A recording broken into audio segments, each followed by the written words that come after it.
Hi everyone. Today we'll be talking about evaluating the current state of our middle school campus in terms of educational and instructional technologies. My name is Amanda Turnbull. I'm a social studies at the middle school campus. I have a bachelor's degree in social studies for 7 through 12. I'm a Google educator and I'm currently pursuing a master's degree in educational technology. The presentation today will cover a variety of topics. First, we'll discuss the 2017 National Education Technology Plan update, the chosen criteria for the current state evaluation, the current ratings for those various criteria, the rationale for those ratings, how we can improve it, and the recommendations to improve it. Before we get started with the plan itself, I wanted to share a quote that stuck out to me that says, "One of the most important aspects of technology and education is its ability to level the field of opportunity for students." I chose this quote because it highlights the goal of the plan very nicely. So it talks about how technology can serve as a bridge to helping students increase the value out of their learning experiences through the avenue of technology. It can aid in improving relationships, building collaboration, and of course, adapting learning experiences to fit the needs of all learners. What sets this plan apart is that it provides actionable steps in order to enable learning through technology. By utilizing collaboration with all stakeholders, we are able to reach that goal of adapting and creating positive and valuable learning experiences for all learners. In this next part, we're going to identify the criteria used for this evaluation, the rating given for the evaluation in terms of our middle school campus, and the rationale for those specific ratings. Under the learning umbrella, we need to make sure that our learners are engaged in learning activities and empowered through the learning activities to provide the right educational setting to prepare them for life outside of school. On a scale of 1 to 5, with 1 being the lowest and 5 being the highest, I rated our school at a 2 because I think we have a lot of room for growth here. In terms of personalized learning, we offer few opportunities for students to go outside of our norm and traditional methods of learning to fully engage them as an individual. We offer little to no opportunities for blended learning. We do a nice job of teaching and engaging digital citizenship with students doing trainings and low risk practice. We are more aware of implementing project-based learning, and recently, as we learn more, so are our students. I think we provide a solid understanding and foundation for building agency in our students.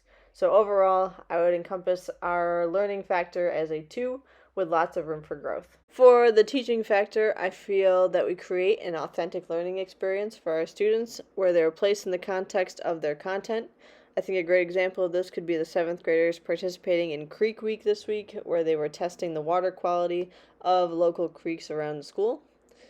We can improve in building a community outside of our own. Our middle school community is outstanding, but we need to engage our students globally as well. In terms of teach to lead, we need to do more to empower our teachers as leaders in the classroom, but more importantly, beyond. Technology standards need to be taught and provided professional development for in order for everyone to be on the same page and grow as a community. Finally, in order to best serve our students with special needs, we need to provide every opportunity to give equitable opportunities for learning. Under leadership, I rated this a 4 out of 5. I think our weakest areas in this category are personalized student and professional learning. However, I think we are very strong in collaborative leadership and in offering a seat to the table to all stakeholders. We have a very robust technology infrastructure to support diverse student learning, and we make the best use of federal funds, especially this year through the implementation of instructional coaches. For assessment, I rated our campus a 3 out of 5. I think numbers 1, 4, and 5 tie into each other here. I'll use STAR testing as an example. Every student twice a year takes a STAR test both in English and math. The results let us know what grade level they fall at, their strengths, and their weaknesses in that subject. We then use that data to determine if more support is needed, and then make adjustments from there for implementation of a strategies course. We do this part very well, however, we need to make more complex competencies to measure against, in addition to being able to provide and utilize real-time feedback. In relation to infrastructure, I rated us a 4 out of 5. I think we provide excellent connectivity, both at school and at home. We provide access to the school network while they're in the classroom, and hotspots for at home as needed. Each student is provided with a modern Chromebook to travel with back and forth from school. Finally, we have access to a diverse and beneficial educational resource bank for students to utilize. This last section is going to highlight best practices from the plan improvements that can be made to our campus, and recommendations to make those improvements. On the screen, we can see a sample of best practices for each category. These are specifically ones I think that can be utilized in our setting. We need to create and align all of our learning technology resources to educational outcomes. This will ensure that they are being used to their fullest potential. We need to develop a set of common teaching practices that can be used across the board. We need a set vision of the use of technology and the steps to enable student learning through technology. We need to use technology to embed assessments to include simulations, collaborations, or virtual worlds into our curriculum.